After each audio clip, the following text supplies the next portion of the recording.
आज एक अच्छे इंपॉर्टेंट क्वेश्चन के साथ आपके साथ ये कॉम्पिटिटिव एग्जाम और आपके एग्जामिनेशन के लिए बहुत इंपॉर्टेंट है। मॉड्यूलस ऑफ कॉस एक्स का इंटीग्रेशन करना है 0 to पाई में। ओके, तो आप देखिए, आपको मॉड्यूलस फंक्शन की विशेषता पता होनी चाहिए। तो जैसे मॉड एक्स है तो मॉड एक्स की विशेषता क्या है, आपको पता है कि जो एफ एक्स होता है वो प्लस एक्स होता है। कब? When x is greater than equal to zero. और माइनस एक्स होता है when x is less than zero. ये तो आपको पता ही होगा।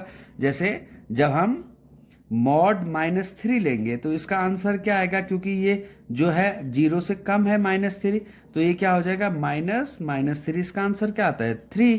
और जब जैसे मॉड 3 लेते हैं तो मॉड 3 जीरो से बड़ा है तो इसका आंसर क्या आता है 3।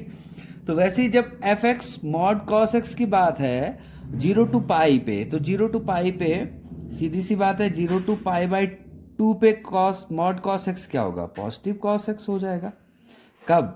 जब x होगा 0 to पाई/2। ठीक है। और मॉड कॉस एक्स नेगेटिव कब होगा, माइनस कॉस एक्स कब होगा, सीधी सी बात है जब पाई/2 से पाई पे, पाई/2 से पाई पे ये हो जाएगा minus cos x. Okay, minus cos x हो जाएगा। आप इसको चेक भी कर सकते हैं, आपको मैं एक्सप्लेन करता हूं। जैसे कॉस ये हो 120, तो कॉस 120 क्या हो जाएगा, कॉस 120 आपको पता है कॉस 120 की वैल्यू आएगी माइनस पे आएगी, माइनस पे आएगी। कॉस 120 क्या आएगा, कॉस 180 - 60, और कॉस 180 - 60 हो जाएगा माइनस कॉस 60, और माइनस कॉस 60 हो जाएगा -1/2। तो जीरो से कम आ गया ना, तो इसका आंसर क्या आएगा -x। तो इसका मतलब +1/2 आएगा ना इसका। तो वैसे ही जब पाई/2 से पाई के बीच में होगा तो क्या आएगा माइनस कॉस एक्स। और जब पाई, जैसे हम लिख दिए कॉस 60, तो कॉस 60 क्या हो गया, सीधी सी बात है कॉस 60 हो गया 1/2। तो जो मॉड कॉस एक्स होगा जब 0 to पाई/2 में होगा तो उसका क्या होगा कॉस एक्स। ओके, अब इसको इंटीग्रेट करना है आपने। 0 to pi mod cos x d x आपको इंटीग्रेशन करना है। तो इसके आपने दो पार्ट कर लिए, एक 0 to पाई/2 पे कॉस एक्स आ गया, और फिर दूसरा आ गया पाई/2 to पाई पे आ गया minus cos x. I hope आपको ये बात क्लियर हो, क्योंकि आपको ये बात समझ आएगी तो ही आपको क्वेश्चन समझ आ पाएगा। इससे और इससे आपको समझ आ गया होगा। कॉस एक्स का इंटीग्रेशन आपको पता है साइन एक्स होता है। इसके बाद तो जो प्रोसेस है ही वो सबको पता है। और माइनस कॉस एक्स का माइनस साइन एक्स हो गया,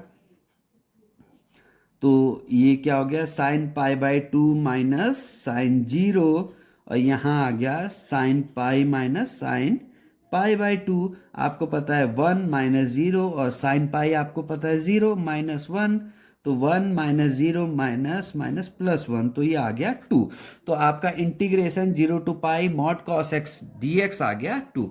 तो आई होप आपको मैं समझ आ गया हो। लेकिन फिर मैं एक बार बता देता हूं आपको कि मॉड जो कॉस एक्स है, तो जैसे हमने जब लिया था कॉस 120, तो आपको पता है कॉस 120 का मतलब क्या है कि 90 से 180 के बीच में।